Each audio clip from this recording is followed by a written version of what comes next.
Welcome into the Gary Ayd Show here on The Cave, cavetalkradio.com, the Cave Talk Radio app, and Apple CarPlay, Facebook, and YouTube Live. Great to have you aboard. Gary Ayd, Rich Anselmo. And I'll tell you what, it is a nice but damp Wednesday here in the Hudson Valley. Great to have everyone aboard. Now, you know, it's funny, Rich, we've been talking a lot this week, and we're on opposite sides of this in terms of, you know, should baseball make some kind of scheduling adjustment for capture the month of August and further lessen its conflict with the NFL. And, you know, it was interesting. Sometimes I swear I think Facebook, like, listens to people's conversations. Like, I think Facebook was listening to our show in the last 2 days because, like, I see not one, but two separate instances of people posting things that essentially, if not directly, certainly indirectly jive with what we were talking about. So one was from a broadcaster named Mike McCann, who does updates with WFAN and a few other places. I think also Premier Networks. He wrote, and I can't find it again, so I'm going to paraphrase it, but the Giants and Jets, I think it was the Giants game this past week, did a 10.6 on Fox. Now, the Yankees' final game did a really pretty good number. It did a 7.6, but that's Yankees in the playoffs, and that's like probably going to be close to the high watermark of a baseball playoff game, other than maybe some World Series games. Occasionally we'll get into the low double digits. So I thought that was an interesting bit of anecdotal information. Like, what would that have game done? What would that game have done if it weren't during football season? And it's just interesting that that's a really strong number. So that tells you baseball is healthy, at least in New York. We know it's a regional sport, but New York's its biggest market, both in terms of pure size, of course, is everyone's biggest market, but in terms of the popularity of the sport, it's really densely popular in New York, St. Louis, and a few other places. So I just thought that was interesting. I'm going to just spend a whole segment on that, but just something I noticed right before we came on the air, and that's a healthy number, and that's 7.6, and I think that could easily be 12 or 11 or even at least 10 if it was at a different time of year. You know, but it would still have to have the same gravitas. Obviously, a random game isn't going to do in July, isn't going to do a 10, you know, game, you know, 92 or whatever it would be, isn't going to do a 10, you know, but a game against the Astros might on prime time, like a Sunday night game. It might not do a 10, but it might get to that 7 or 6, you know, if it's not competing with something else that's big. But it was interesting. And I just feel like it got me thinking about the other parts of this, which is, look at what they did, and it was smart, in order to limit the exposure of the World Series to NFL broadcasts. Look at how much time we're waiting. I feel like I've been waiting forever for baseball to resume. I forget that we're just 2 days away from the start of the World Series. It almost feels like we're 3 days past the conclusion of baseball season. And that's all specifically and exclusively to avoid the NFL as much as possible. You broke down a few days ago the rundown of the days of the games, and the only one that is going to cross the NFL is this upcoming Monday. So even if the series went 7, that would be the only time any of these games were played on an NFL game day. And of course, that wasn't an accident. That's not a coincidence. Right. And it just shows you the amount of fear that these other leagues have of the NFL, justifiably. And it just, man, I totally get it. It's smart. It's a good job of scheduling on baseball's part. But the flip side to that is, I'm tired of waiting, man. And it's like, if it wasn't for the fact that we do what we do, I would forget about it right now. If it wasn't one of my teams, like if I wasn't an Astros or a Phillies fan, I would, like, when someone's like, "Oh, game 1 of the World Series," I'd be like, "What? Baseball?" Like, and that's the crazy part. But I understand what they're doing, and it's probably the right strategy. It's definitely the right strategy. But it's crazy that they have to do that. It's a reality that they have to do that. Oh, it is mean, a that's reality. part of the sports landscape life. I agree 7.6 is a good number. It is. I think they still could have drawn that on an NFL day, Well, they did. That was an NFL day. but I think they could draw more than that. If it would have been a game 7 against the Astros, it obviously absolutely would have. This was a game for formality, see you later. Yeah, that's true. Closeout. That's an excellent point. I do wonder how much that would have moved the number if it was a more high leverage game. If it was a game 6 or 7. Right. Or if it was a game 4, but it was 2-1 going into it. Like, even if the series was a little closer, it wouldn't be the same as a game 7, but it would probably be a little bit more higher level of intrigue versus, like you said, the formality of, all right, just put us out of our misery. I didn't pay attention to the game. No, me either. I really didn't. No, I mean, it was clear after game 2 that the Yankees were not long for this series. Like, and then losing at home in game 3. Yeah, that was just kind of wrapped it up. Yeah, that was it. Yeah, I agree. I didn't pay attention only not because of any other game on, just that you just knew. Oh, yeah.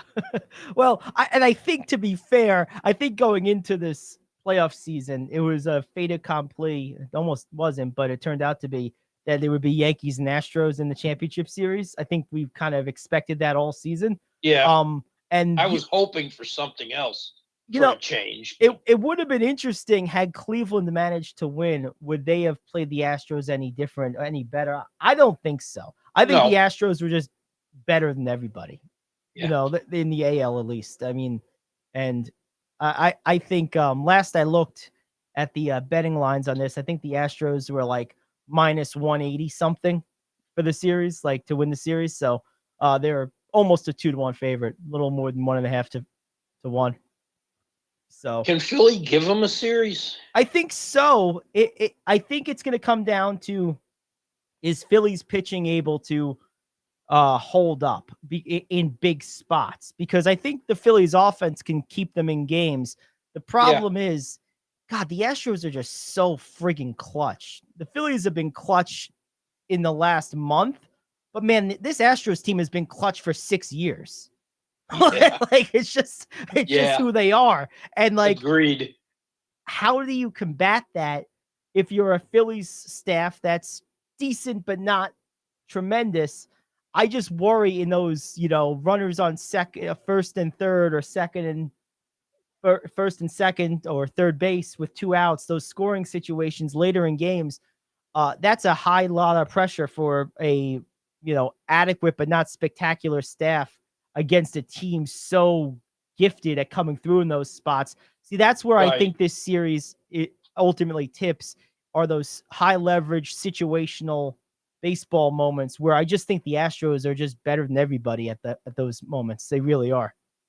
I think Philly has a couple solid starters. They do. I love their closer. Yes. And their offense is spectacular. Yes. But the Astros are doing all this without a couple of key pieces hitting. It's amazing. And one of them's Altuve. I know. Oh, was he like 2 for 30 in the Yankee series or something? He was 0 for.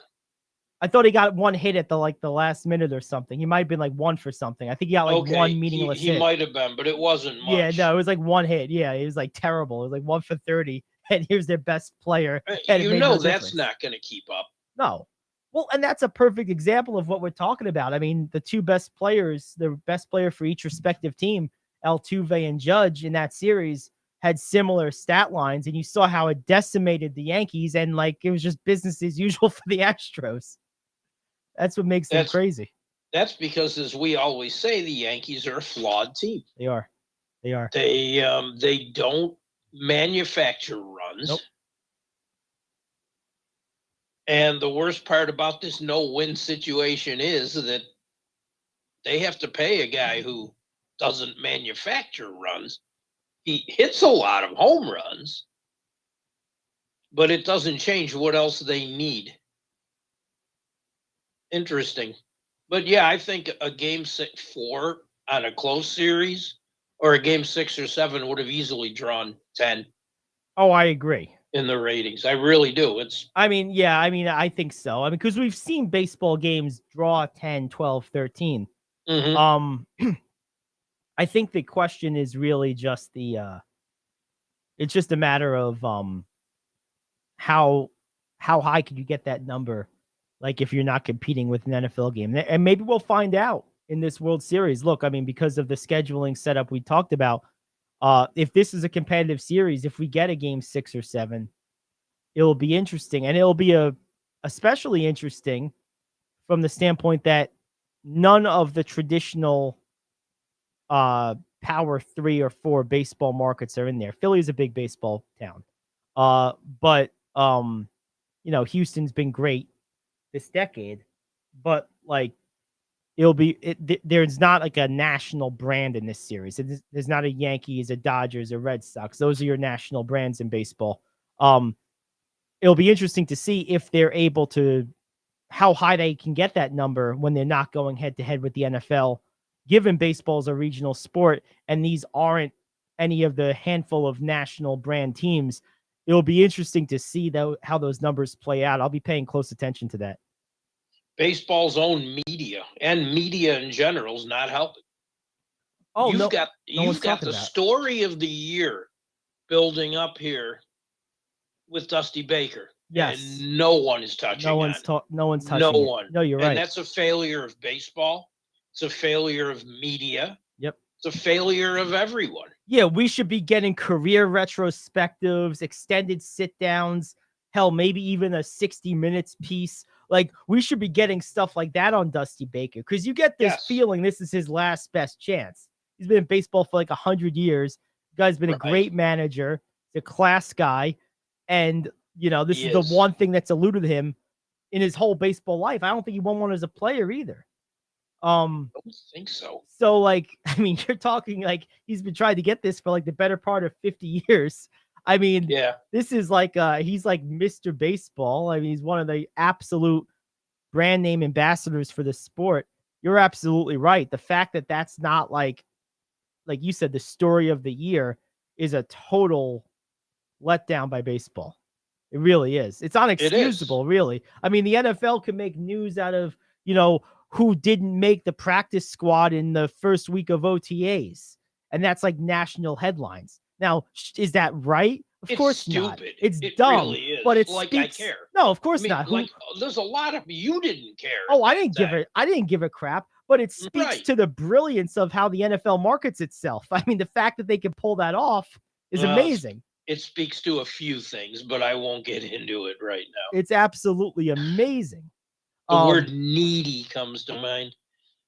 That's fine. But it works. It sells. And it really does. And baseball, to me, because the NBA holds its weight when it comes to marketing its sport. It's not the NFL, nothing is, but the NBA holds its weight. They market their players extremely. They market their players better than any other sport. Yes. Now the sport lends itself to that in a lot of ways too, but they do a great job. And I think football and hockey are tougher because of what you're wearing. Exactly. It's just hard. NBA players are the most recognizable. Absolutely. Right out of the gate. Baseball just does a piss poor job. They just suck at it. Right. Can I say that? Of marketing anyone. And I think hockey does a reasonable job with their marketing in that they market very aggressively to their defined audiences. Yes. So they know who they are. They know where their strengths are and where they fit in. I think they do a good job. Baseball just sucks at it. Yeah, they're the worst. They're the four, like it's just all there is to it. They just suck at it. They suck at national storylines. They suck at building brands. Bryce Harper should be a household name with the way he's played. He should have been a household name a long time ago. This guy's like a prodigy all the way back 100 years ago. And you could make an argument he was more famous at 17 than he is now. And that's crazy.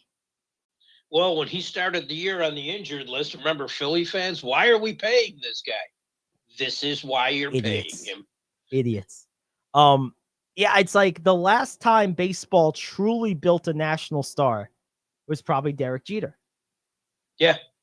And he had help of a strong New York media. Yes. Well, that's why it worked, because of the market he plays it and the media he had behind him. Absolutely. Yes. And a lot of things falling into place. Yes. Yeah, it was a convergence, a perfect storm.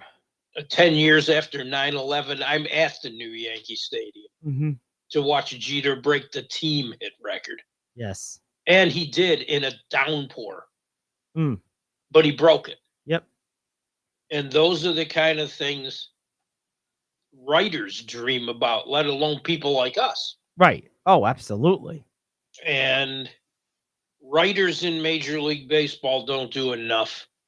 Media for Major League Baseball doesn't do enough. I see tweets from the NBA and NHLPA all the time. All the time. Yep. I don't see them from baseball. No. Baseball's just bad at it. And I get it, because, but is it a chicken or the egg? It's a chicken or the egg situation in some ways, right? Because, like, on one hand, we just got done talking about how baseball is not a national, not a national sport in terms of how it's consumed. So that makes neither is hockey, but they do a damn better job of it. That's right. That's what I was just gonna say. You're absolutely right. And, like, the question is, why can't baseball market individual players? Why do we not know Mike Trout? Why do we not know more about Shohei Ohtani's, like, background and origins and growing up? Why don't we know more about Bryce Harper? Jacob DeGrom. I mean, even in New York, it's like, they're just not publicized. Now, people could say, well, that's not their personality with the individual players, and certainly that's going to play a part. But, like, you can't tell me all these guys are camera shy. Reading some of the stuff I've read about Shohei Ohtani, I think he would be a magnificent example of how he grew up, what he did in Japan, what he does here, right, and what he thinks of it. He knows a little more English than he lets on, but I've seen players in every sport do that. A little late today, Toby. But Toby was guarding the fort. He's a little late today. I'm telling you, he missed the whole opening segment, basically. And baseball doesn't even try.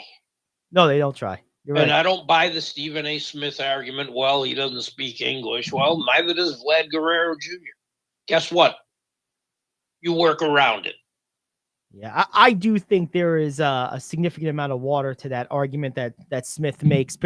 Like, it's a little from narrow-minded people. Yes, it's a little it's a little bit more. It's less so with Spanish, because Spanish is spoken by such a large portion of the population in America. Japanese isn't.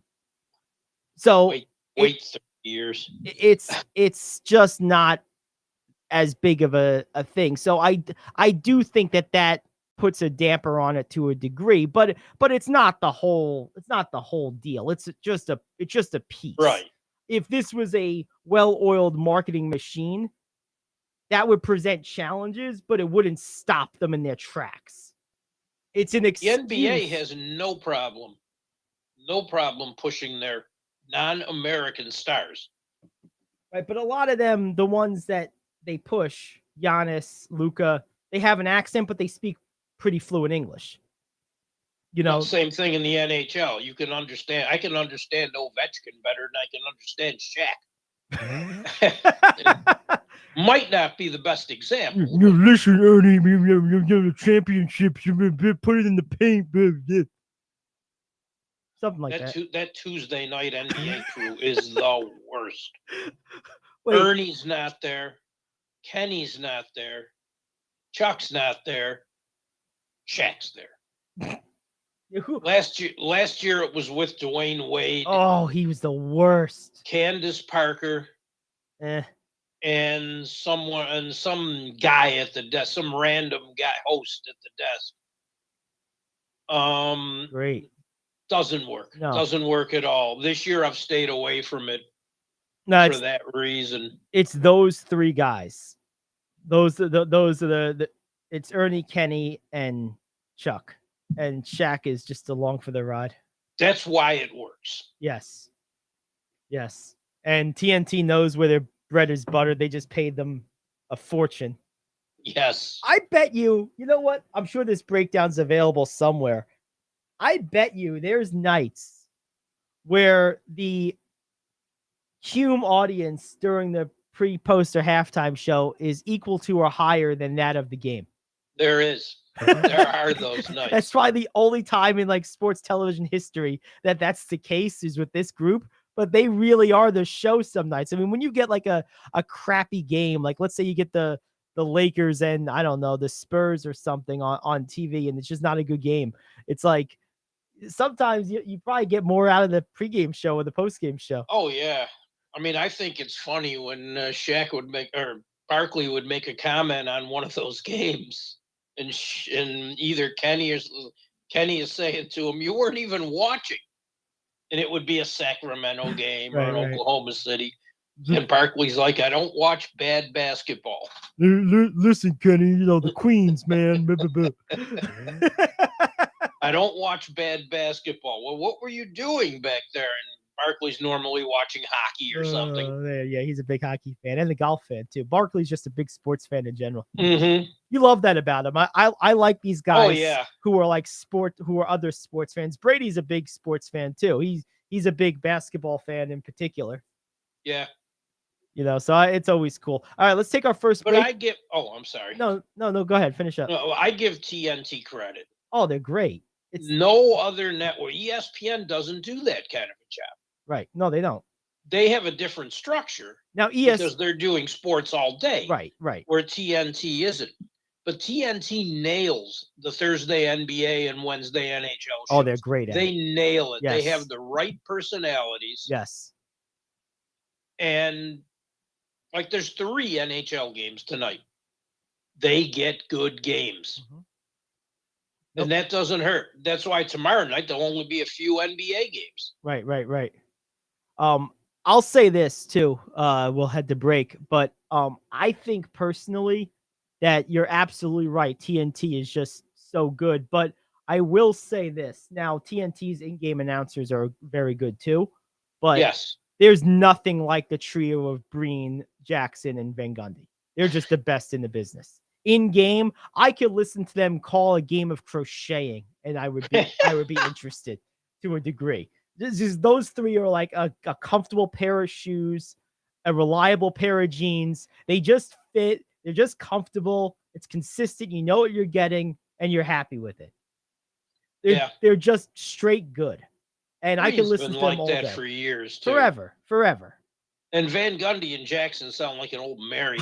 That's my favorite part about the whole interplay between the 3 of them. They really are. They're like an old married couple. Like, where'd you put my shoes? They're on your closet where they're supposed to be, but I can't find them. They have to be on the floor so I know where they are. I'll clean up your mess. Oh, it's the best. I absolutely love it. All right, we got the question of the day coming up. We have a lot of NBA to get to, full slate of games tonight, so we'll talk some of those. We, of course, have a little bit of news you can use. We got top 5, all kinds of stuff. But first, it's the question of the day. That's up next. It's the Gary Ayd Show here on The Cave. Do you own a timeshare? Well, face the facts. You made a mistake. You made a bad purchase. A timeshare is not an investment. It's a money pit that continues forever. If you use your timeshare, that's great. If you don't, and you want to legally get out of your contract, call my friends right now at the Timeshare Exit Hotline. They're an experienced team of lawyers who help good people like you get out of a timeshare contract that they just don't want. Don't throw away your money on maintenance fees. Use it for things you really want. We can help you end your timeshare contract and stop the money drain immediately. If you're ready to move on with your timeshare, call our team right now. Cancel your timeshare now with a free call. 800-741-9557. 800-741-9557. 800-741-9557. That's 800-741-9557. If you're living with diabetes and using insulin, you know the pain of pricking your fingers over and over again. Ouch! Well, by wearing a small remote device called a continuous glucose monitor, or CGM, you can reduce the pain of pricking your fingers. If you administer insulin 3 or more times per day or use an insulin pump, call now and learn how a CGM can help you. Painless. No more pricking my finger. No finger pricks.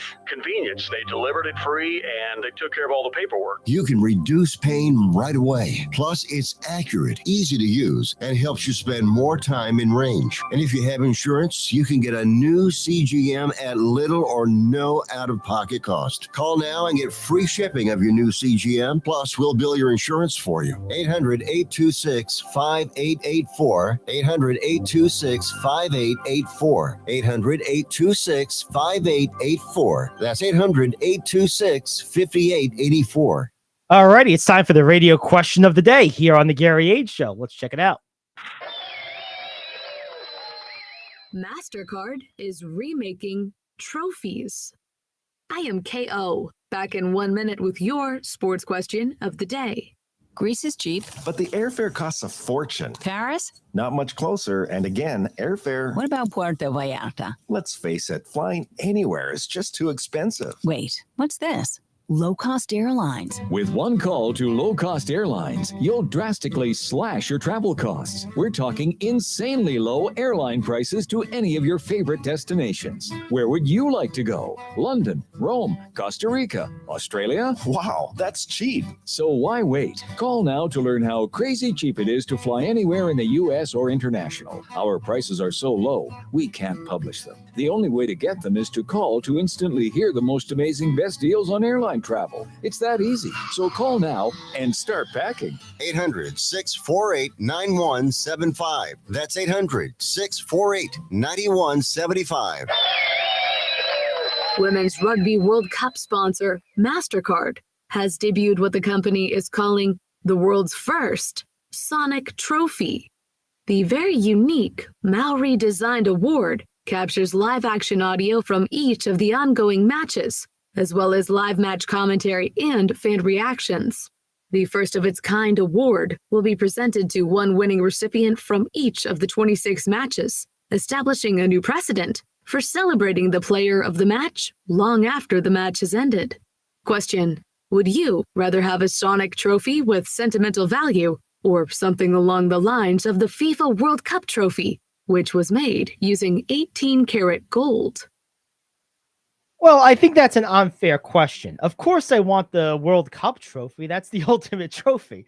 Now, I think this idea is cool, though. I mean, because I've always been a fan of player of the game stuff. I know it seems a little cheeky at times, but the truth is, I like recognizing small sound bites of excellence along the way. You know, I really do. Like, I think it's important, like I always say, to take the wins when you get them in life. Like that, not just sports, but in general. So I think personally, I like this idea. I think it's cool that you'll have something a little different, but something commemorative to, you know, look back on 20 years later, like, you know, on this day, I was the best player on the field or the court or whatever it is. I actually think that's cool. But when you phrase it like, would I rather that or the World Cup trophy? Well, I want the World Cup trophy. Like, of course I want the World Cup trophy. I agree. Obviously, I want the big prize. The little one, naming a player of the game is fine. Yes. And recognizing it with something tangible is cool too. I have no problem with that. I don't know. Do we need 82 trophies for 82 NBA games? Yeah, times however many teams. Yeah, no, I mean, for a player of the game times 30 teams. Well, these are virtual things, aren't they? They're not physical things. It doesn't sound like they're like Sonic or something. They sound like they're some kind of digital product. But no, either that or a fast food restaurant. Yeah, right. Hey, love me some Sonic, man. The footlong hot dogs. Let's go.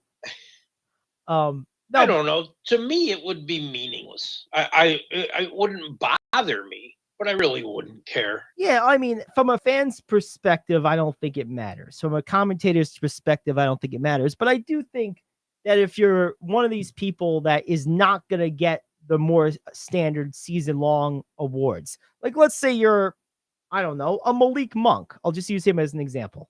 This is a guy on any given day could score 30 points, 25 points. He's not winning. He's not making an all-star team in his career, most likely, let alone winning MVPs or all NBAs or anything. So for someone like that, that might be a really cool thing to have, as a commemorative, trophy of some kind for his career. So it might mean something to the winners. I agree that it's not, I'm not going to care about it one way or the other from my vantage point. And I don't think most fans will either, but I do think it probably would mean something to the people that earn it. If, it's not going to matter to LeBron or Tom Brady or, Kevin Durant, someone who's going to win like, Hall of Famers are going to win all kinds of awards. But for the guy who has a random good game, like for example, if this was around 20 years ago, Aaron Boone, he had one big hit in his whole life. Like that might matter to him. Like guys like that have a big game here and there, I think it would matter to, for posterity purposes. So I get that. And if I was a voting member on this, I'd skew the numbers ridiculously because I'd be voting for like Boban every time he gets into a game. Well, there you go. Play 10 minutes. Boban gets it. See, this is why we can't have nice things, because people like you go in and ruin them. This is why we can't have nice things. What's the difference? It's nothing he's getting. You're the same guy that used to admit it. I'm right about this. You used to go into McDonald's back in the day when they had sauces on the counter and load up. You did that. No. You didn't? No. Wow. Ketchup, maybe? Oh, God, no. I'm impressed. I'm surprised. Ketchup's vile. I know. I think he's listening right now. Our partner, Richie, host of The Final Line with me on Sundays. He definitely did that. He's 100% the reason why we can't have nice free things anymore, because he loads up on that stuff. Well, I will say, honestly, don't come after me, Starbucks, that I went in and grabbed a coffee yesterday, and I had a shirt with a pocket, which ended up having about 6 Truvias in it. Oh, there we go. Truvia. I do love Truvia. That's what I sweeten my coffee with. It's actually very good. Mm-hmm. We do need to get a coffee sponsor on this show. Yes, we do. That would be awesome. It would be wonderful to get a coffee sponsor on this show. Yeah, that's a fair point. That would be quite interesting.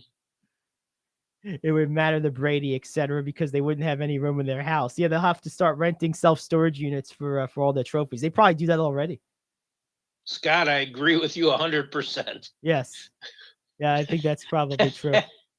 But that's cool though. But I don't know. I don't think players would make as big of a deal out of them as you think. Yeah, I just think it would I got an email. Yeah, I mean, depending what it is, what form it takes. But I think it would be, like people keep scrapbooks or they keep, these day and age, they keep digital records, whatever it is. I think it's just something kind of tangible, external recognition that I think to certain players would matter. It's not going to matter to everybody, but right. Some people are more sentimental and nostalgic than others. And I think I know people who keep everything. Right. That's what I mean. And so I think for people with that type of bend, athletes with that type of bend, it would matter. I just don't think there's any harm in doing it, I guess is what it comes down to. It doesn't hurt anything, doesn't take away from anything. Like, oh no, there's no harm, but I guarantee you I'm not coming on here every day talking about 30 player of the game award. No, but that's not the point. Oh, of course not, but that's not the point of it. And the one thing I think you could make an argument for, but I don't think it's the case here.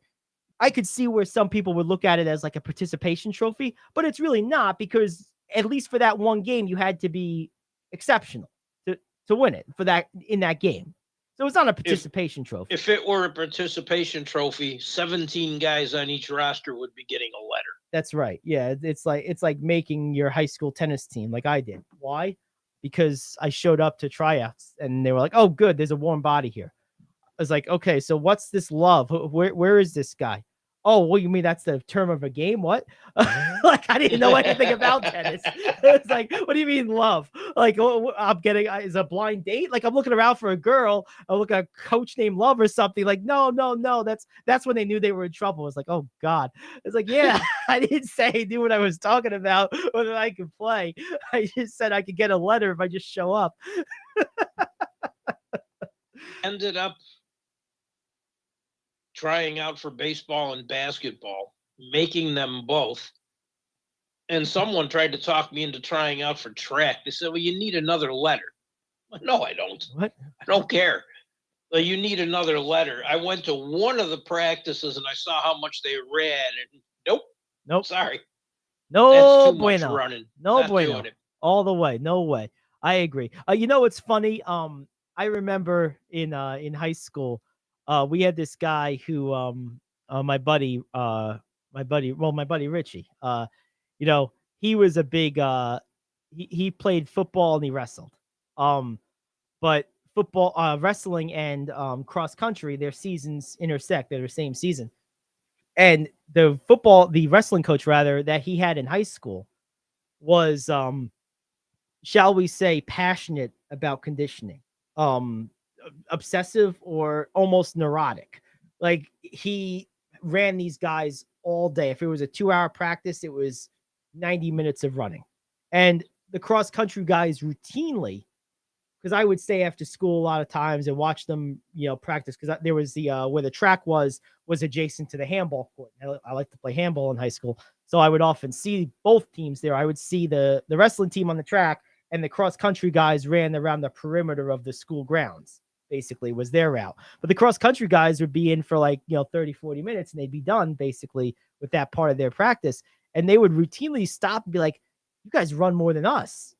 Like, to the wrestling team. And it's like, and then you started watching them wrestle, and they had a couple guys that were pretty good, but it was the guys that won matches was all natural ability. Because I would go to some of their practices sometimes, and they didn't practice moves. They didn't teach technique. They scrimmaged against each other, but it was basically pickup wrestling matches. Like the coaches would be sitting there, keep moving, keep moving. It's like, hey, how about you teach us a headlock? Oh, no, you got to keep moving. You got to be conditioned. It's like, yeah, but I got to know what I'm doing too. No. That's not important. So, I think it is. So it was very funny. So in high school, bet on the big guy. Yes. Richie was the big guy. He had some stories because the problem was he wrestled a weight class, the heavyweight weight class by default. My friend Rob, who is a listener of the show, wrestled 215 and was a better wrestler than Richie. So Richie, by default, to stay on varsity and because they had no one else, would wrestle 275. Now in high school, Richie was going maybe 240 at the absolute most. So he's giving up 30 to 40 pounds every match. And these guys are all animals. Half of them are friggin' Division I football players. So he's wrestling these guys with look like they're 35 years old. They have no necks. They're just basically trained gorillas in a wrestling ring. And poor full Richie, beards. yeah, it's come on, man. That's not a coach. What? Who is this guy? He's 35 years old. No, that's a sophomore. What? It's like Canadian hockey players coming across the border after juniors. They're 23-year-old freshman. It's like, wait, no, that's not a freshman. That's a man. What's going on over here? Yeah, that's it. Unbelievable. I only showed up for the love. That's right. Unbelievable. Oh, it's funny. But I just remember that, man, this stuff is crazy. So yeah, those guys were animals, man. Some of them guys were just beasts. So there you have it. Good trip down memory lane there. We have to have another one of those calls one day because I want about an hour of Richie stories. Oh, there's so many of them. I haven't even touched the tip of the iceberg with him. I mean, I'll tell one more real quick. This is not really related to sports, but Richie was a teacher in high school. Oh, well, it was he studied to be a teacher. I'm sorry, he wasn't a teacher in high school. He studied to be a teacher in college, and determined he didn't want to be. But by the time he figured that out, he was kind of already sunk cost. So he finished his degree, and when he got assigned his student teaching, it was the last day before the semester started, and they put him in this reform school in Chester, New York. Basically, it's where they send all the kids that were expelled from the area districts. So the classes might only be 8 people, but like they're drug addicts, criminals, gangbangers. You know, they're the people who are a step away from jail, basically. And in one class, he had a blood, a crip, and a skinhead. One class of 9 people. And so, Wow. so now the skinhead happened to be about 6'6" and 330 pounds. And the blood and the crip are both Hispanic of some kind, normal sized people, 5'9", 5'10", whatever, 150, 170 pounds, whatever they were, right? So naturally, of course, the skinhead hates both of them because, well, that's what a skinhead does, right? They hate non-whites. That's what they are. And of course, the blood and the crip, well, they hate each other because, well, that's what they are. So Richie had the idea. He's like, well, the hell with it. You're going to put me in the middle of the jungle. I'm going to play jungle rules. He said to Billy, was the skinhead's name. He goes, Billy, you're going to sit in the middle of these two. And if they try to get at each other, you have my permission to bang their heads together because they're both afraid of you because you hate both of them. They want to beat each other up, but they have to get through you to get to each other. So that's how he kept the peace. A little radical, but hey, Nice. you got to do what you got to do.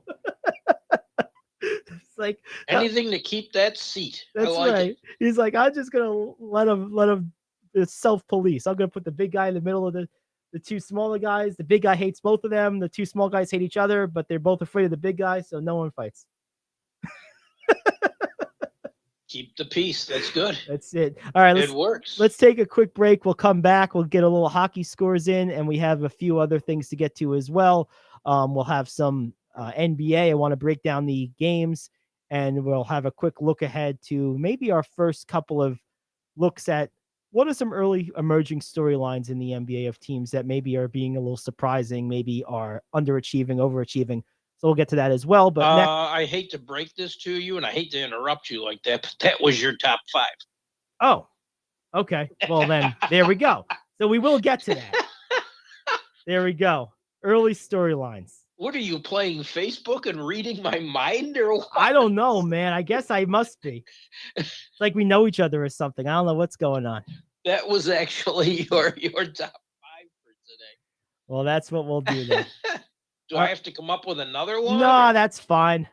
Okay. That's fine. We'll take a break. We'll come back. We'll hit the hockey stuff, and then we'll go from there. It's the Gary Ayd Show here in the cave.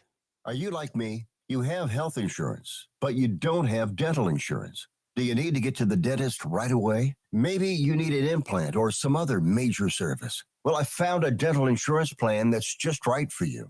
It's called Spirit Dental. Spirit Dental offers a $100 lifetime deductible, a huge network of dentists. And here's the best part. There's no waiting periods. Yeah, that means you can call right now and have real dental insurance for you and your family tomorrow and get that immediate coverage you want. Spirit Dental has plans for just a few dollars a day, up to $5,000 annual maximum, and coverage for implants. Whatever age you are, the dental insurance you need is a free phone call away. Now don't wait, and be sure to ask about Spirit's vision plan. Here's the number: 800-631-9229. 800-631-9229. That's 800-631-9229. Hey friend, life happens and you need money. What do? You call the special toll-free number we're about to give you. We will send you a link to your phone with details on how you can loan up to $5,000. Couldn't you use $5,000 to pay for your rent, pay grocery bills, get your car repaired, or whatever you need? It's up to you. We don't care. We're just here to lend you the money. And we'll lend people money with good, bad, or no credit at all. Of course, some terms and conditions apply, and you'll see those on the link we're going to send you. So if you need up to $5,000 maybe as soon as the next business day, call this number right now. We will text you a free link with details. Paid for by Money Mutual. Call 800-586-7112. 800-586-7112. 800-586-7112. That's 800-586-7112. All righty, let's hit the hockey. What do we got this day, Rich? There were 10 NHL games last night, but only a few involved local teams, and I'm going to touch on those real quick. The best one of the night, Colorado and the Rangers, two good teams. played one great game. Colorado won 3-2 in a shootout, and both goalies were amazing. New Jersey's hot. They won again. They went from fire Lindy Ruff to, hey, these guys are pretty good. They just whomped on Detroit 6-2. The Sabres were a no-show in Seattle last night. They got cracked by the Kraken 5-1. Vegas beat San Jose 4-2. And the reason I mention this game is the Kessel run is still in effect. Phil Kessel broke the record. He has 990 consecutive games now. And just to top it off, he also got his 400th career goal. Looking at that, I'm looking on the list of other guys. I don't think any of them are reachable. Obviously, the baseball record is not reachable. Right. AC Green stands at 1,192 games. That's a lot of basketball. Right now, Kessel's 202 games behind him. He's 38. He's a cancer survivor. And I don't see him at his age playing 2.5 more seasons of consecutive games. But if he can get 10 more in and get 1,000, it's a nice little mark to have. That's amazing. Some players get celebrated when they play 1,000 games in their career. It's true. And that's 2 days in a row for an AC Green shootout. I like it. AC Green getting his getting his flowers. Couple of things I have to throw in here. I'm just looking at some quick little nuggets. There was not a sports story, but pretty crazy. There was a radio broadcaster in Britain. They call them presenters. His name was Tim Goff. He was 55 years old. He was doing his morning show, and he died live on the air of a suspected heart attack. Oh, that's crazy. I mean, can you imagine being a listener? Like the guy just like drops dead, like whatever, mid-sentence or however. I didn't hear it, but I'm looking at this at the Daily Wire is reporting this. It was called the Gen X Radio Suffolk Radio Show. So pretty crazy. Anyway, I just saw this during the break and I just wanted to throw that out there. That's pretty nuts. Now, if the show contained any humor, does someone think it's a bit? Well, you know, that it's interesting you say that because that happened almost verbatim in pro wrestling some years ago, which of course everything's a bit, the whole thing's a bit. But Jerry Lawler, the announcer, had a real life heart attack like during a show. I remember that. And they had to convince people, no, this is real. Like it's crazy. I think the old Phillies announcer Harry Callis died in similar circumstances, like in the booth. It might have been right before the game instead of during or something. But yeah, he died in the booth. Like pretty crazy stuff. If you're at home and you're a listener, then I don't know what you heard. I don't know if the person hit the ground or fell over or what, but and all of a sudden you hear silence. Do you call anyone? I mean, I don't know what you do. I mean, and who? Right. Well, I have no answer for that. That's a dirty little secret. It's not so secret anymore about the radio industry. I mean, there's an excellent chance he was the only guy in the building. I mean, like a lot of these radio shows are done with one person in the building, you know, right? Depending where and what market that's not necessarily the case. Bigger markets, you still have some type of production staff typically, but like right. If you were even a morning show at 6 a.m, will have a producer in there. Most likely, right? So in this case, that's probably wasn't the case, thankfully. But like, it's very conceivable that you could have a guy die on the air, it be radio silence, and like you said, who's going to call what? You know, I mean, you just assume it cut out, technical difficulties, switch stations, and not think twice about it. Meanwhile, the guy's dying on the floor. I mean, it is when you think about it, it is kind of crazy. It is. You know, it's very, very interesting. But now of the New York teams, just getting back to hockey for 1 second, of the New York teams, including the Devils, who's the best one right now? The Rangers. Mm-hmm. In fact, I think that's the first game of the TNT doubleheader tonight is Rangers Islanders, which should be interesting. The Rangers look to me like they can actually be a serious contender. Interesting. None of the other New York teams do. The Islanders are a decent team, and they'll play hard every night. The Devils are in the same situation as the Sabres are. They're young, but a lot of talent. But the Rangers are close. Mhm. And anytime you have a quality goalie, you can be good, real good. Yes. Yeah, The goalies. Rangers do. That franchise is blessed like the Indianapolis Colts with quarterbacks. Oh, it's insane. You go from Henrik Lundqvist, one of the best ever, to Igor Shesterkin without missing a beat. And really, you only missed what, a year or two between Rittger and Lundqvist. Right. Right. Like, You had 1 year. Right. So, like, really, you can go from whatever year Rittger took over, late 80s, early 90s, to present day. You're talking close to 40 years with like great goaltending with like 1 year off. Like, it's Yeah. pretty insane. Even I know that. But that's pretty crazy. All right, well, let's hit a break. We'll come back and we will do our top 5, which is early storylines in the NBA. I uncovered that by mistake.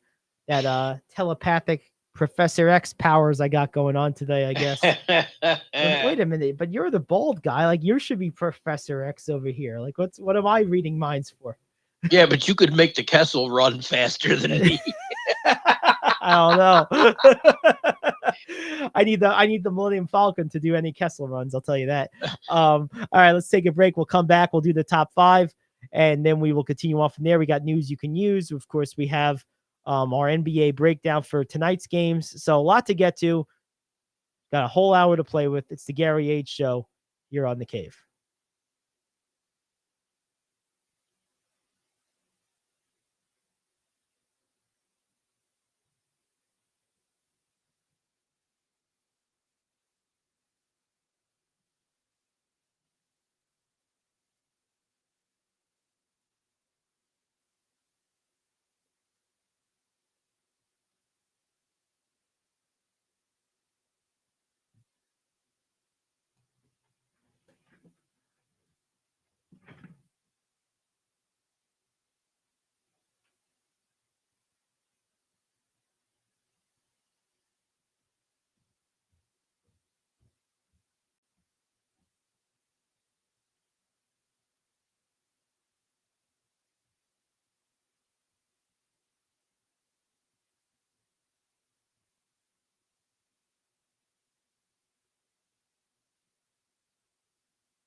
All right, we're back. Hour 2 of the Gary Ayd Show here on the Cave, and the top of the hour, of course, means it's time for the top 5. This is the moment we've all been waiting for. It's time for King Talk Radio's Top 5. All righty, what do we got today, Rich? Well, we know what we got. This is the first time you haven't had to ask. This is interesting. I got to start using someone else to help me with these because you're guessing me now Oh, man. too easily. Your top 5 early season NBA storylines. And go. Well, I think first and foremost has to be the play of the Pelicans. They've been very good. They've had a couple of big wins. They had a big win the other night without Zion Williamson, without Brandon Ingram. That's been they've been really good. I think they're going to be a good team, which wasn't too hard to see off into the future. They've assembled a pretty good roster. But to see them win a game the way they did without those two players it was big. Being this season is so young, there are going to be a couple on this list that are just single game storylines and not bigger picture things. I was a bit taken aback by how easily the Suns handled the Warriors yesterday. I mean, they just absolutely pummeled them. And I mean, the Suns are certainly a really good team. Obviously, the Warriors are a defending championship team. But I mean, that was just like a wow. Now, it's worth mentioning, kind of a corollary here, is not even a week ago, Barkley was on TV saying he could see the Warriors winning 3 or 4 of the next few championships. And then today, after that game, he is quoted as saying, where is it here? Where are you, Barkley? Thinks Father Time has caught up with the Warriors. So Father Time closed a lot of distance in a couple of days. I guess he sprinted up to the Warriors to catch up with them because, just 2 days ago, they were winning the next 3 or 4 championships. Now Father Time caught him. That's a pretty quick, he must have invented teleportation, Father Time. If you don't like my explanation or my opinion, well, just wait a few days. That's right. Change. It could change at any That's point. the wonders of an early season. That's it. I wouldn't overreact on a loss either. No, of course not. But it was just although I could. It was what Oklahoma City did to the Clippers last night. Yeah, was embarrassing. Yeah, that's a tough one to lose because that team is so depleted of talent. That's just not a good team. You have basically 1.5 good players on that whole roster in Oklahoma City. And the Clippers didn't even show up. Yeah, it's then of course I watched the Sabres not show up against the Kraken. I'm like, why didn't I stick with better games in each sport?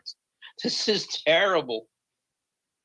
Yeah, so you had OKC beat the Clippers by that score of 108-94. Oh, painful. I mentioned Phoenix destroying Golden State. They beat them by 29 points, 134-105. You don't see the Warriors give up that many points very often. No. That's a big number. But again, early in the season. And I'm more interested to see what teams are in January. Well, than what they are in late October. Yeah, but at the that's kind of a sign too that things may not be perfect here. And Klay Thompson got ejected for the first time in his career, which is kind of funny. Yeah. So he and Booker went at it. They did. The funny thing is they're friends or something, but not when they're playing. That's for sure. No friends when you're playing. That's right. Let's see. Certainly, it's not all terribly surprising, but it's certainly been a storyline, the lackluster play of the Lakers. I thought it was interesting, a bit of candor from Magic Johnson a day or so ago.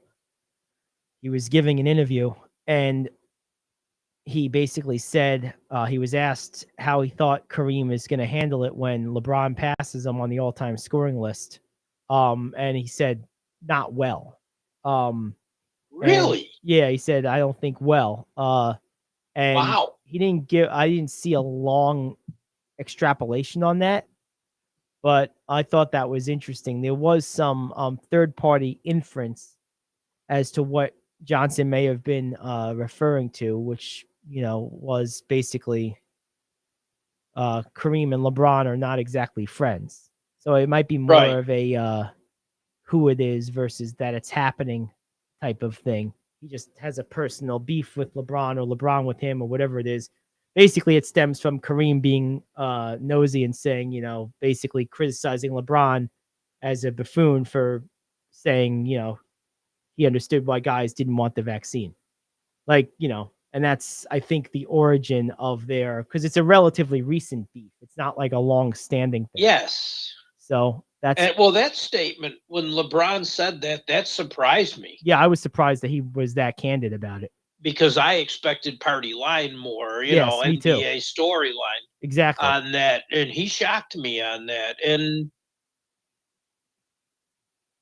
kudos to him for saying it. Yeah, I mean, LeBron is not one to make those type of statements very often. That surprised me a lot too.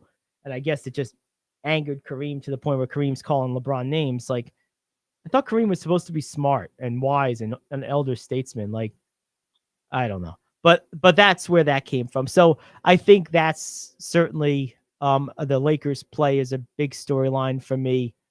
I think the other one that I'm paying attention to right now, the fourth one, is just what are the what's the Heat rotation going to look like? I mean, we know Bam, we know Jimmy, but like there's this Strus guy, there's Duncan Robinson. Is Tyler Hero now going to be a permanent starter? Is he still going to be that like high-powered sixth man? And there's a lot of like different directions Miami could go with this roster. They're an interesting team in the sense that they can go a lot of different directions, but they're not very versatile. I know that sounds almost like contradictory, but like there's a few different combinations that they can run with, but they're all appreciably the same style of players. So like they're not like one of these teams that can like Milwaukee or Boston that can beat you big, beat you small, beat you on offense, beat you on defense. Miami has a defined lane they have to play in. They got to play in those 100 to 110 type of range games. They got to, hit some 3-pointers. They need to, keep the other team shooting percentage at a certain point. They have a window where they have to be in to win, which is why it's funny to me that they have such a influx rotation, yet no matter how you slice this pie, it all comes out to the same pie. True. So it's a weird team right now.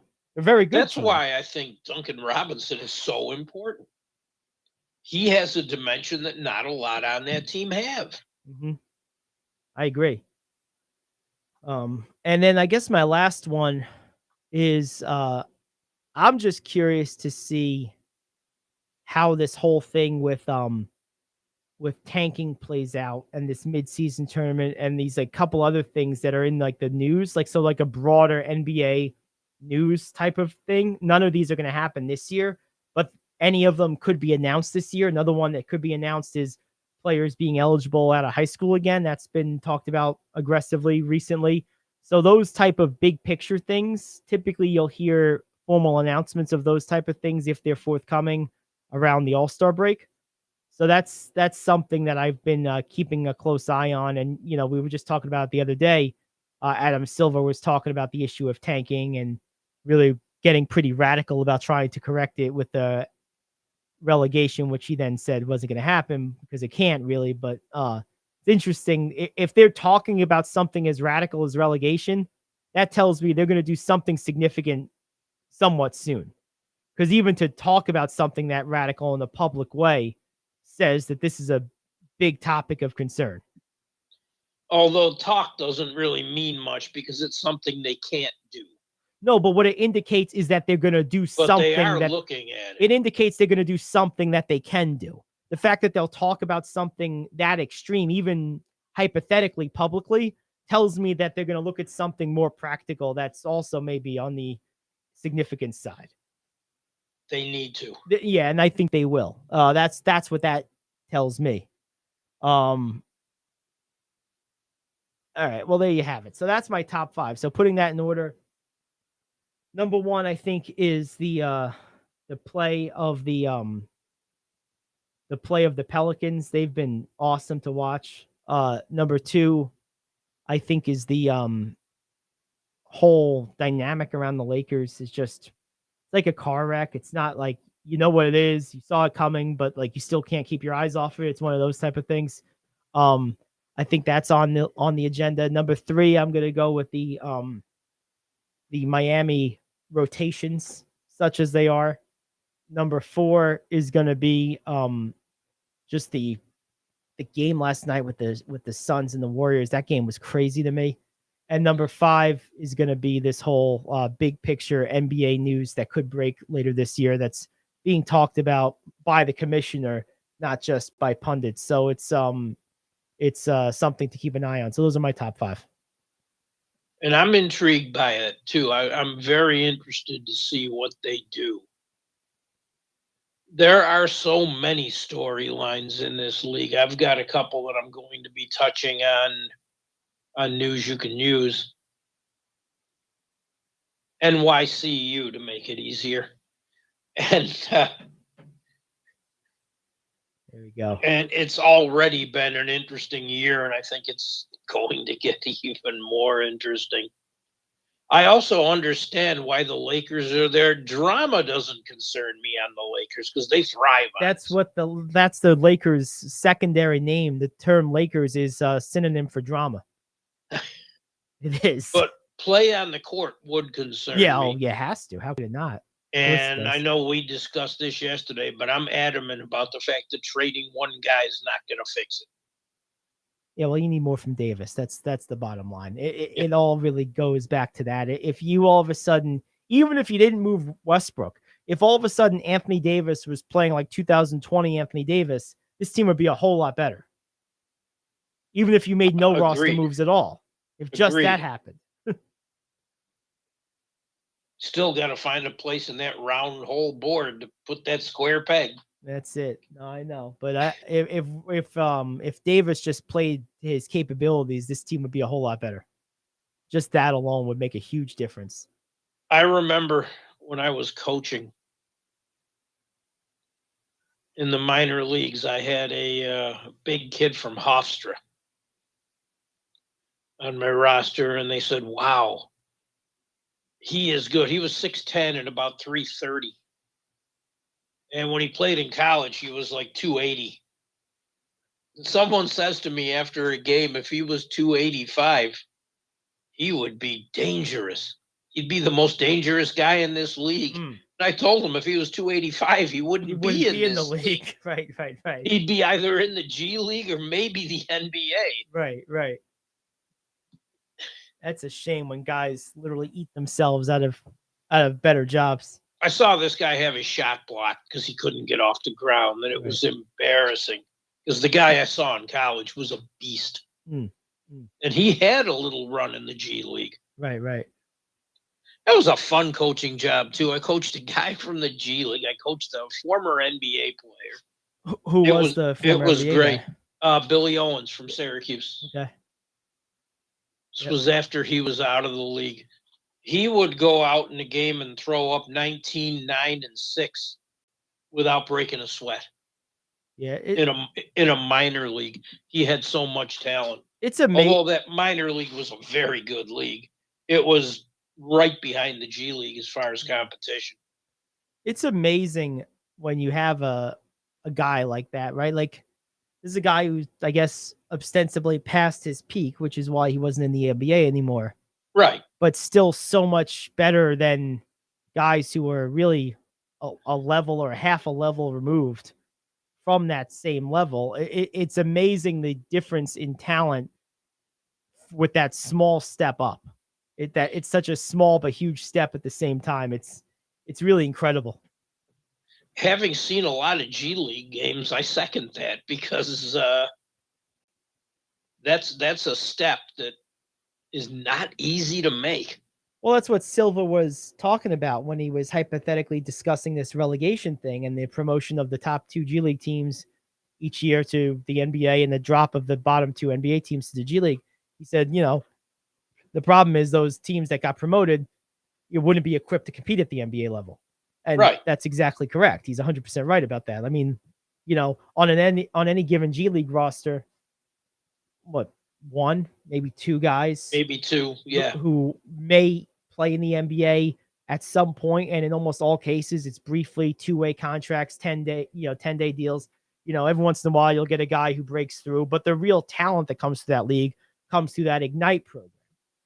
Right. And that would be one of the ones that was always going up to the NBA. Right. And then, like we said yesterday, you'd cause another problem, because if they came into the league, could other NBA teams draft their players? Right. Well, right. Exactly. That would, that's a. So relegation like that couldn't happen. It can't happen. But it was an interesting starting point. Oh, it was a fun conversation. The fact that he even thought about it. I give Silver a lot of credit on that. Yeah, I mean, the fact that he even thought about it and then was willing to say it out loud publicly shows you how he's thinking. It's pretty cool. So there you have it. So that's the top 5. We got news you can use, and we're going to look at some NBA games on tonight's calendar. So that's what's on tap the rest of the way. Let's take a quick break. We'll come back, and we'll jump back into the basketball talk. It's the Gary Ayd Show here on The Cave. Do you own a timeshare? Well, face the facts. You made a mistake. You made a bad purchase. A timeshare is not an investment. It's a money pit that continues forever. If you use your timeshare, that's great. But if you don't, and you want to legally get out of your contract, call my friends right now at the Timeshare Exit Hotline. They're an experienced team of lawyers who help good people like you get out of a timeshare contract that they just don't want. Don't throw away your money on maintenance fees. Use it for things you really want. We can help you end your timeshare contract and stop the money drain immediately. If you're ready to move on with your timeshare, call our team right now. Cancel your timeshare now with a free call. 800-741-9557. 800-741-9557. 800-741-9557. That's 800-741-9557. If you're living with diabetes and using insulin, you know the pain of pricking your fingers over and over again. Ouch! Well, by wearing a small remote device called a continuous glucose monitor, or CGM, you can reduce the pain of pricking your fingers. If you administer insulin 3 or more times per day or use an insulin pump, call now and learn how a CGM can help you. Painless. No more pricking my finger. No finger pricks. Convenience. They delivered it free and they took care of all the paperwork. You can reduce pain right away. Plus, it's accurate, easy to use, and helps you spend more time in range. And if you have insurance, you can get a new CGM at little or no out-of-pocket cost. Call now and get free shipping of your new CGM. Plus, we'll bill your insurance for you. 800-826-5884. 800-826-5884. 800-826-5884. That's 800-826-5884.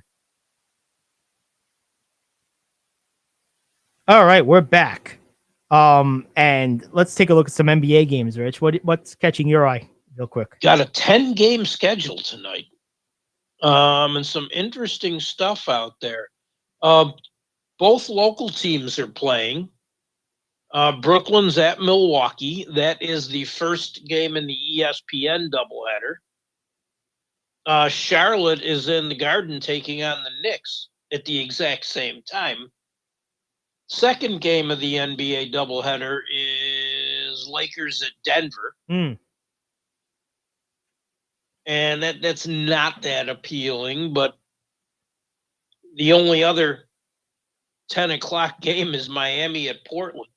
And the Heat is 1-3, and the Blazers are 4-0. Go figure. Early season standings, always fun. Yeah. 3-1 San Antonio is at 2-2 Minnesota in a mildly intriguing game.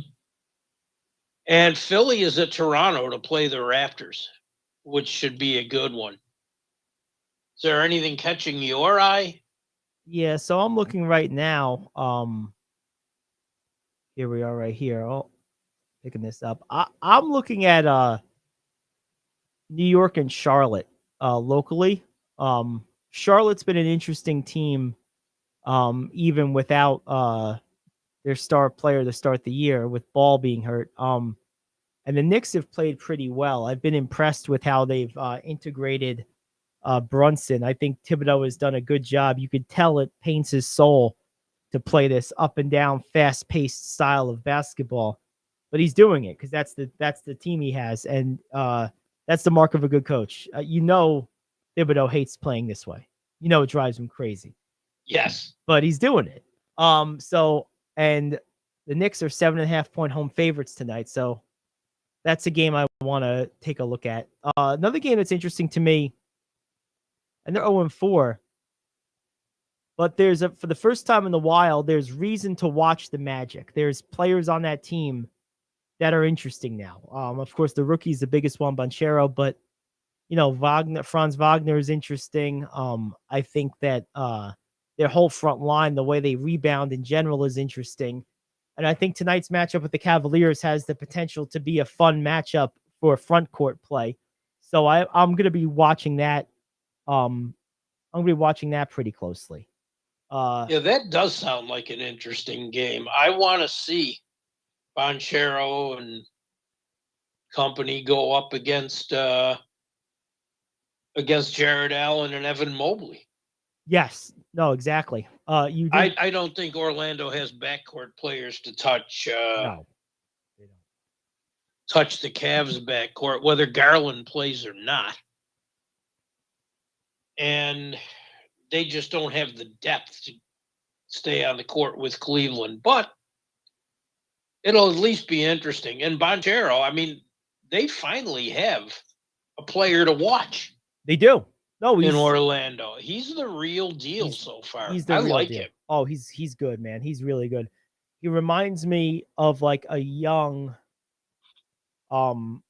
slightly bigger version of like an early career Glenn Robinson.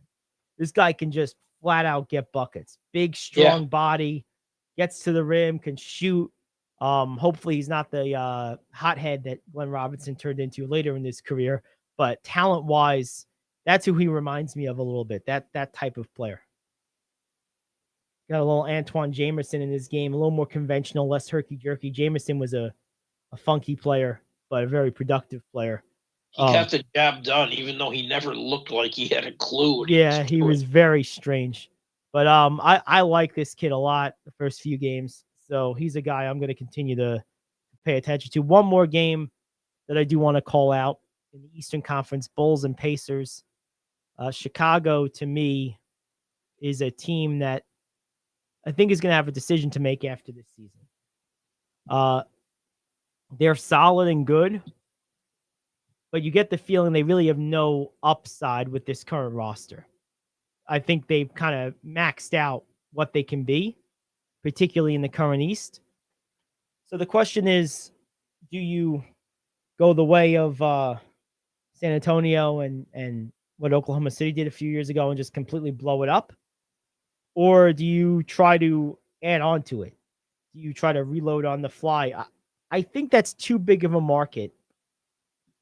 And you have too good of a coach in Billy Donovan to go the blow up route, I think. But, that's never stopped teams from doing it before. But I do think they're going to have to make, or they've probably already made that decision. That's going to be something that they have to consider, I think. Because I think this team is kind of peaked in terms of what they're capable of with this roster. I agree. I agree. And the most movable piece, and people don't want to hear this, but it's Zach LaVine. Yep, it is. And I don't feel they're appreciably better with him than they are without him, which is odd for a player that good. It is true.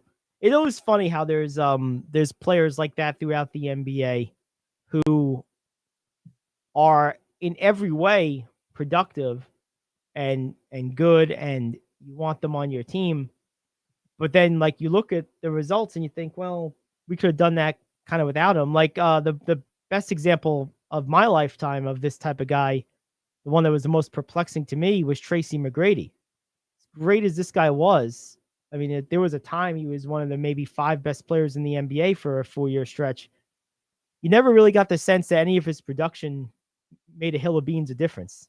And Yeah. you never could quite understand why. There's certain players who have big scoring numbers that you see why they don't help you win. Like it's easy to see why Kemba Walker never created winning. It's easy to see why most years Allen Iverson led teams struggled to win. It's easy to see like Jerry Stackhouse on some of those bad Detroit teams. But like certain ones, like you never understood. Like I never understood why didn't the Timberwolves win more consistently all throughout Kevin Garnett's career. Like, yeah, it's just like certain players, you just like, didn't help much, and you can't understand why. And yeah, I think Levine's a good example of that. He is extremely talented. Yes. Big player, good, solid body. He's 6'6", 6'7", athletic. He was as out anything. the other night, and they won. They won. Yep. And that's not the first time that's happened. No, it's true. It's very true. But no, it's an interesting slate of games tonight. Somehow the Spurs are 3-1, which is amazing. The Jazz. I'm telling you. 3-1. They tore it apart. Danny Ainge is sitting up there. No, stop winning. Come on. With draft picks. Come on. He's rooting for his team to lose. Oh, yeah, this has got to be driving him crazy. Like, how many more guys do we have to trade? He's going to call Adam Silver like, hey, can we volunteer to be relegated this year so we can have the best pick? We're trying to lose. I can't seem to do it. All right. Let's take a break. We'll come back.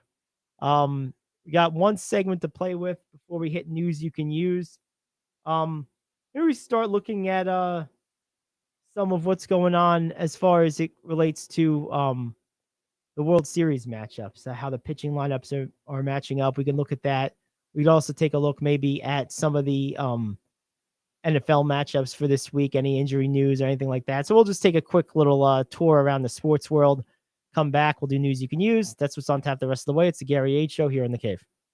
Do you want to save money on your next flight? Then pick up the phone and call. That's right, call. Because the best prices are not online. They're with SmartFares. See, SmartFares has special deals with the airlines. When they have unsold seats, they use SmartFares to fill them. So you get airline tickets at crazy low prices. They have access to great prices and discounts at over 500 different airlines. Plus 300,000 hotels and rental car companies. Their prices are too low to publish online. With the extra money you'll save, you can book another trip or treat yourself to dinner or shopping. So stop searching all of those travel sites to find the lowest price on your next flight. Let one of our SmartFares expert travel agents find the best price for you. Call SmartFares today and get ready to see the world with a fat wallet. 800-370-2460. 800-370-2460. 800-370-2460. That's 800-370-2460.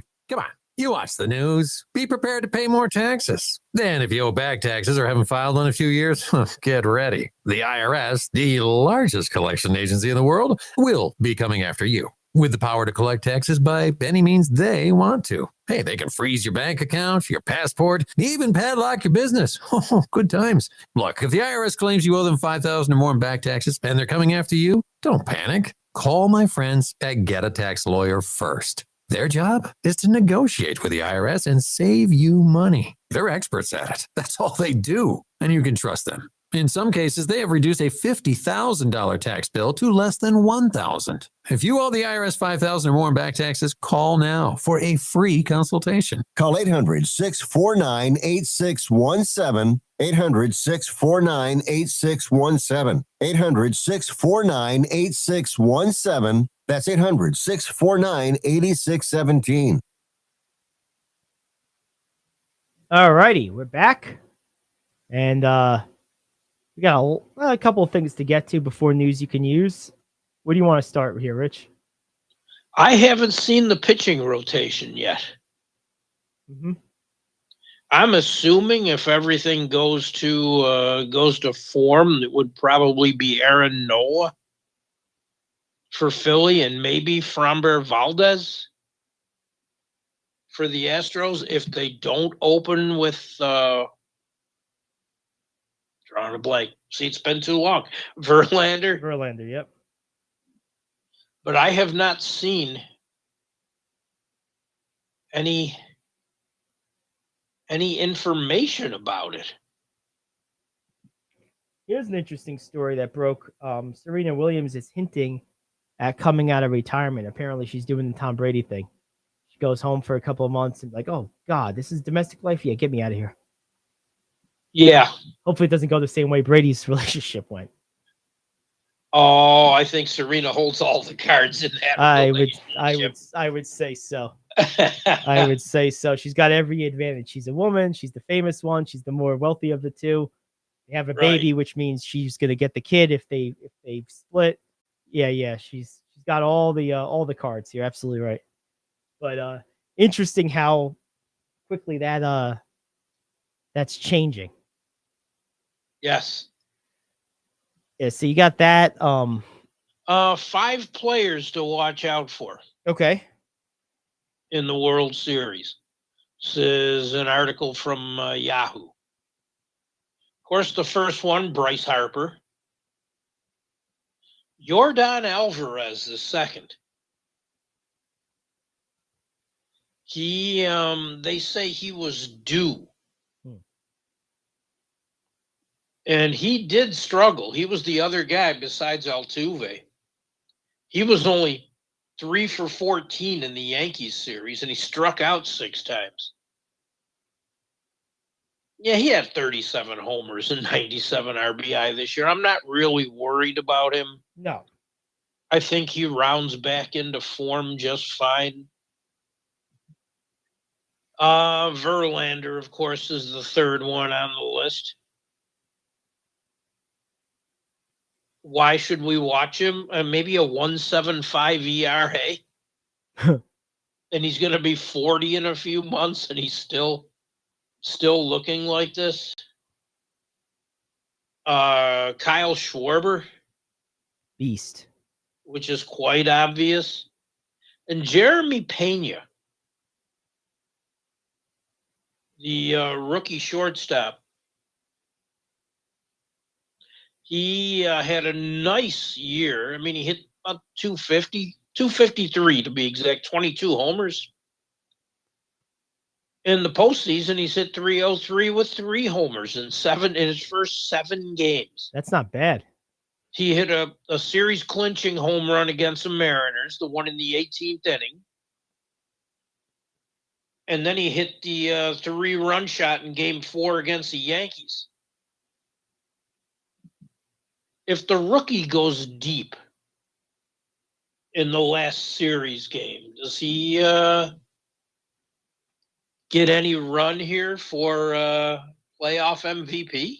I mean, it's possible. One thing I've always kind of not liked about the playoff MVP awards is they generally are so heavily weighted by the final series. I think the NBA does it right. It's just the finals MVP. Because, really, if you make it the playoffs MVP, it effectively becomes the World Series MVP.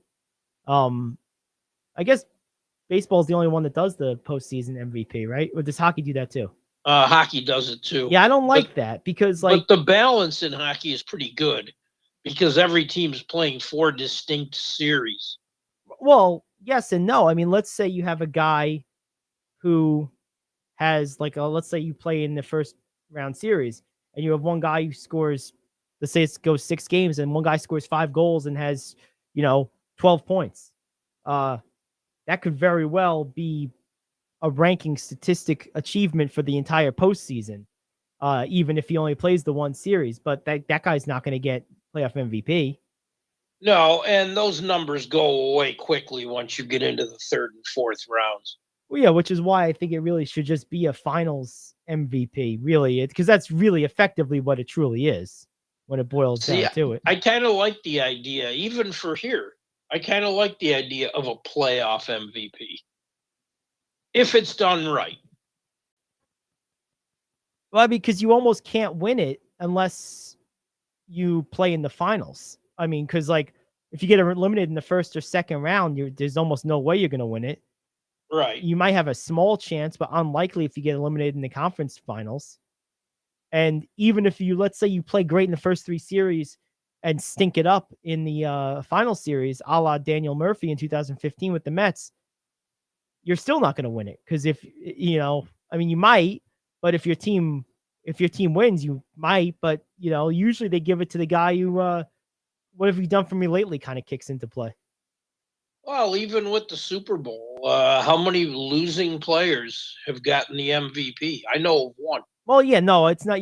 They don't give losing players MVPs, but at least it's the Super Bowl MVP and not like the postseason MVP. Like I just think it works better, just the one round, because we focus so much on that anyway. I mean, like by the time you get to the Super Bowl, what happened in the division semifinals is like ancient history, right? It just is.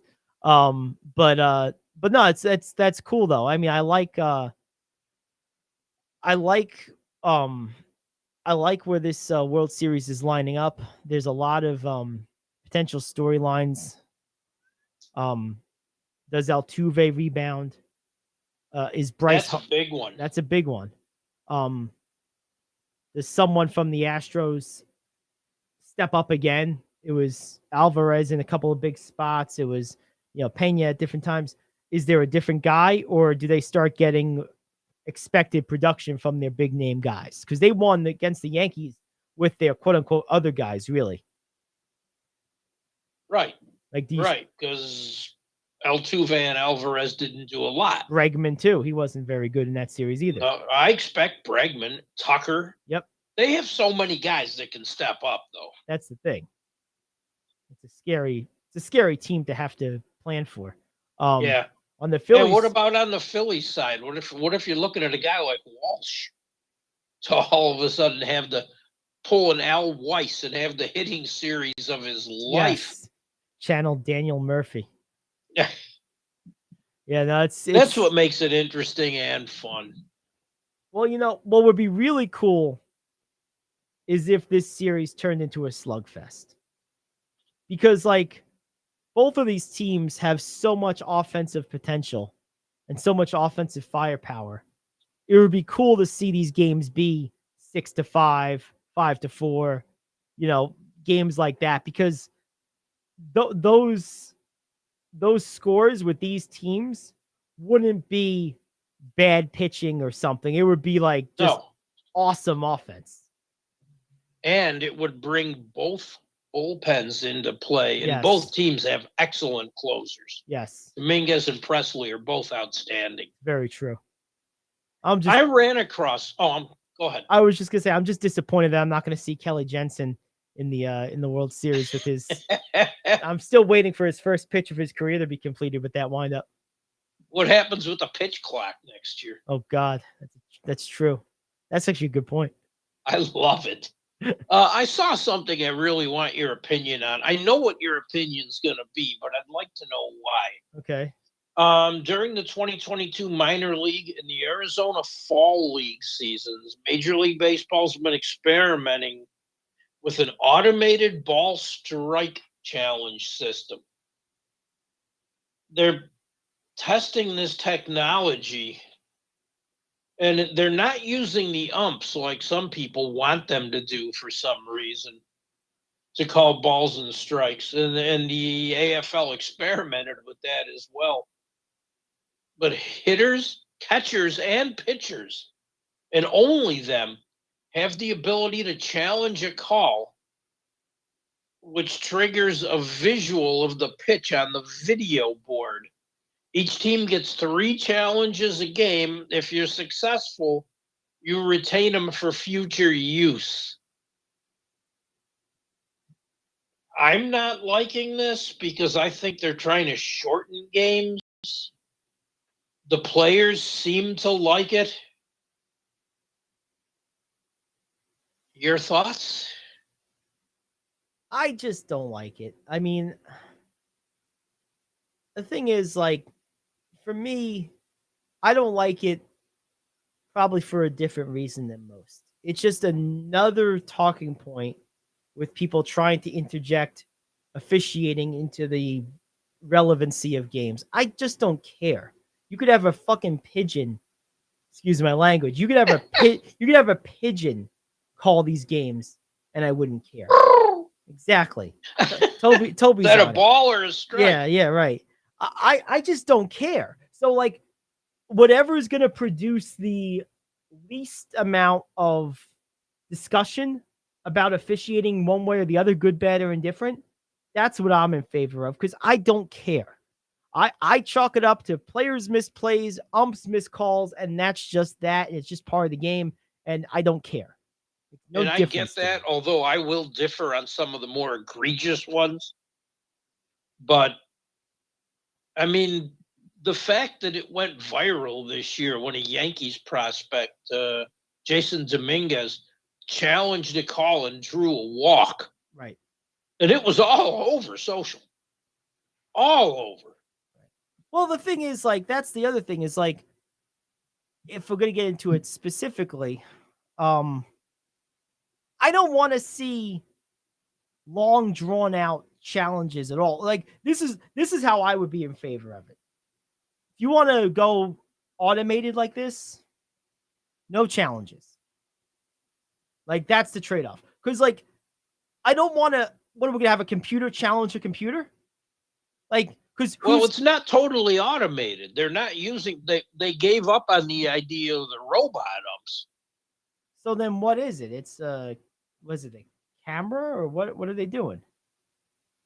From the best I can get out of it, it is some sort of camera device. But a person obviously calls the balls and strikes. So it's not a robot ump? No. So what's automated then? I don't know. I have to look into it more and see. Well, because I was looking for more stories and clips on it, and I have been unable to find them. Because I know in the minor leagues they played around with those robo umps for a while, and that's what I'm not a fan of. No, they did, and most of the minor leagues used them last year. Yes, but I don't think they're sticking with it. Yeah, I'm not a fan of that because for a couple of reasons. One, if you're going to have umpires at all, those opportunities for working games, those reps at that level are invaluable for your feeder program. Yes. So, I mean, it's what happened to our industry, to the radio industry decades ago with automation. It's just the reality of it. There's just not a lot of jobs in those intermediary. You have like your entry-level jobs that are designed for kids. And then you have like your Colin Cowherds and your major markets, individual markets. And there's like kind of nothing in the middle.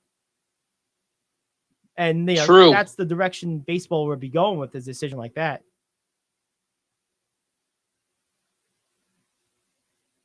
And I get that completely. I just I don't know exactly what they're going to do. Hey, Brett chimed in on this. And he said they can challenge the umpire's call, and it's based on strike zone, similar to a tennis challenge. Now, that's interesting. And Brett also says the challenges are unfortunately necessary due to gambling. I don't agree with that. Look, if you're going to gamble, it's no less of a gamble when you place the bet if they have a challenge or not. Like, any millions of factors can influence the outcome of a game. And when you're gambling, the spread or, whatever other factor you bet on, the over-under, like, you don't have to change the rules and the enforcement of the rules and the mechanism of governing those in-game rules for gambling.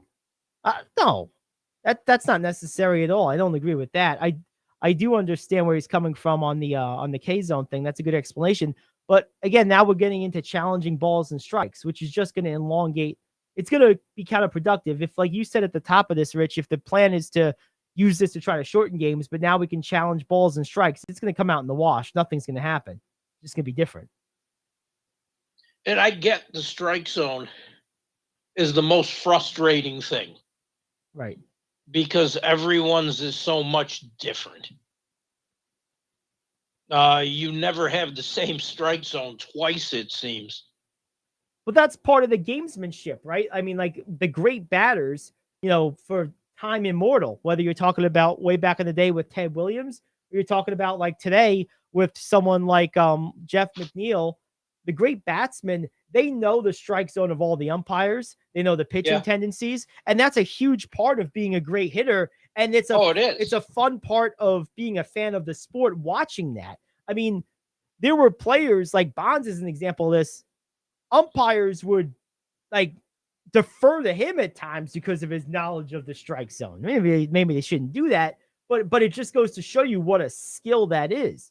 You take that away by just standardizing the strike zone. I get the appeal of that, but like I think the game loses more flavor and nuance that is more detrimental than standardizing the strike zone is helpful. That's just my opinion. I agree. I am not defending this or saying this is the way. I just wanted the discussion. Oh, of course. No, it's a fun discussion. I don't like it.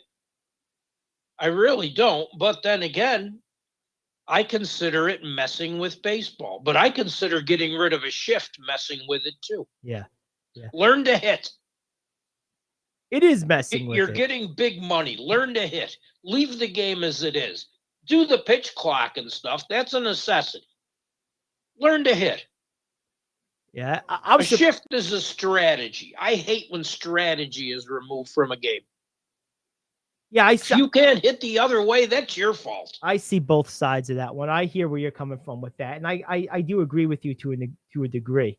I'm more concerned with getting more balls in play than I am with preserving that piece of the tradition of baseball. I guess when it comes down to it, I would like to have my cake and eat it too. I would like to, as you said, let's get the guys just hitting the other way again. But bunting. But sometimes that's easier said than done.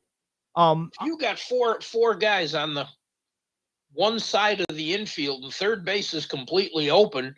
Bunt. I mean, this worked against. They're not going to get you. This worked against Ted Williams back in the day. The Boudreaux shift, it was called back then. Lou Boudreaux, the manager of the Indians, kind of invented it. But I think that ultimately, I think the advancement of relief pitching and the acceleration of average velocity and the fact that guys are facing fresh pitchers almost the entire game, every game, I think it's a reasonable argument to make that that's made going the other way, which necessitates waiting a little longer on the pitch, much, much more difficult. Even if you try to do that, your success rate is not going to be high enough to offset the shift. That's the argument for making this move, and I think there's some weight to that argument. That's why I really see this on both sides of it. And I get that. That's really the difference. Is like I hate when strategy is removed from a game. I get it. I know, I understand that. I just want to see I want to see more action though, because you know what this will do? It will be interesting on a local level. We're talking like the last couple of days about how the Yankees are such a stale, predictable, flawed team, so one-dimensional.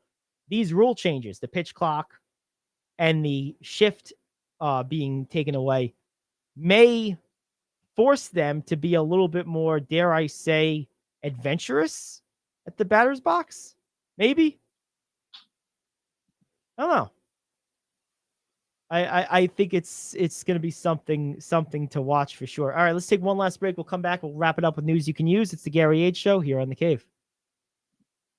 Do you want to save money on your next flight? Then pick up the phone and call. That's right, call. Because the best prices are not online. They're with SmartFares. See, SmartFares has special deals with the airlines. When they have unsold seats, they use SmartFares to fill them. So you get airline tickets at crazy low prices. They have access to great prices and discounts at over 500 different airlines. Plus 300,000 hotels and rental car companies. Their prices are too low to publish online. With the extra money you'll save, you can book another trip or treat yourself to dinner or shopping. So stop searching all of those travel sites to find the lowest price on your next flight. Let one of our SmartFares expert travel agents find the best price for you. Call SmartFares today and get ready to see the world with a fat wallet. 800-370-2460. 800-370-2460. 800-370-2460. That's 800-370-2460.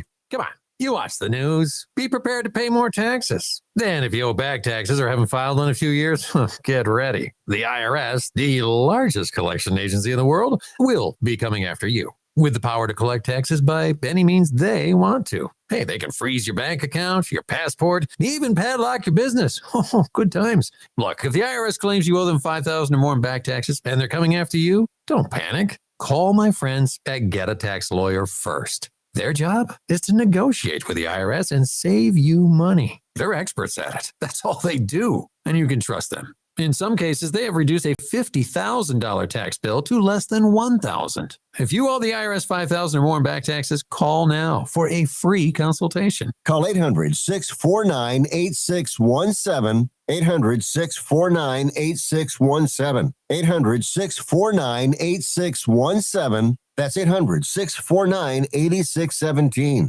All right, what do we got for news you can use today, Rich? Something interesting out of Minnesota. The Timberwolves are all in making the Gobert trade. Yes. They gave up a lot to get him. A number of draft picks. 5 of them, I think. Yes.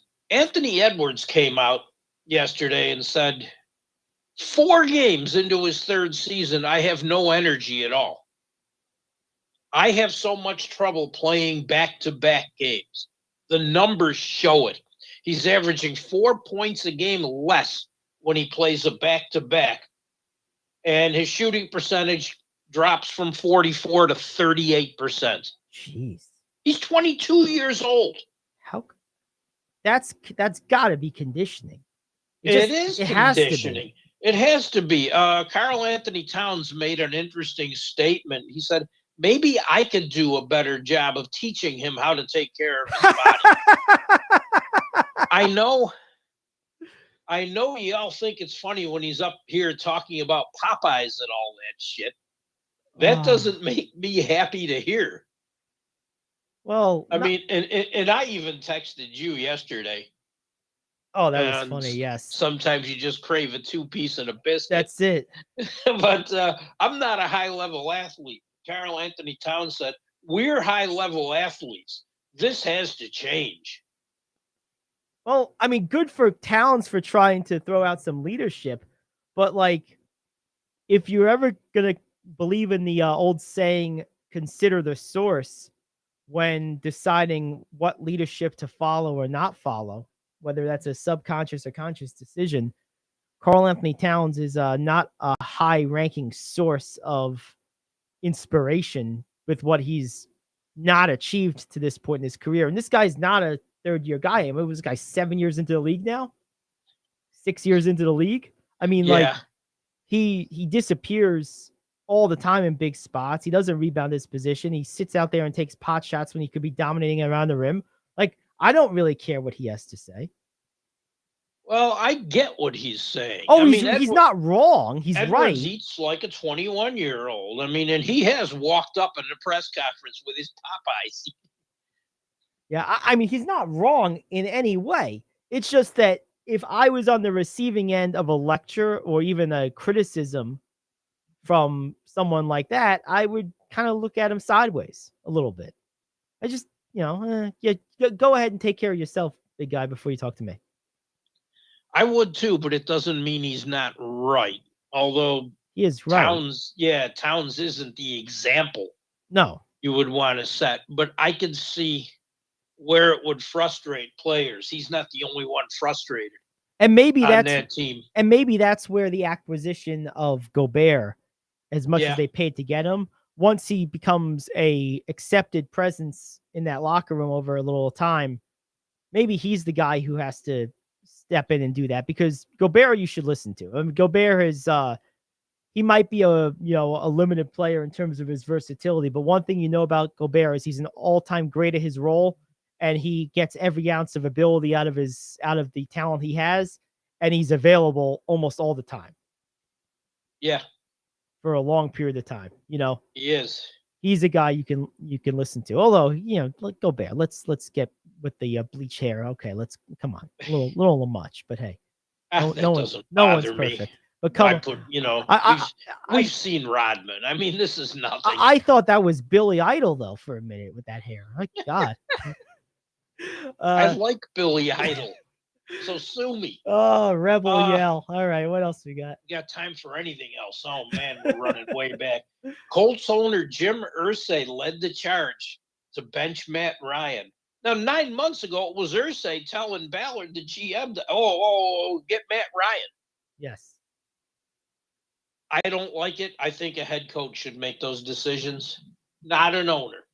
Oh, definitely not an owner. I mean, if you want to say a general manager, football ops guys, whatever, like it still should be the coach ultimately. But like at least those guys are football people. An owner? Yeah.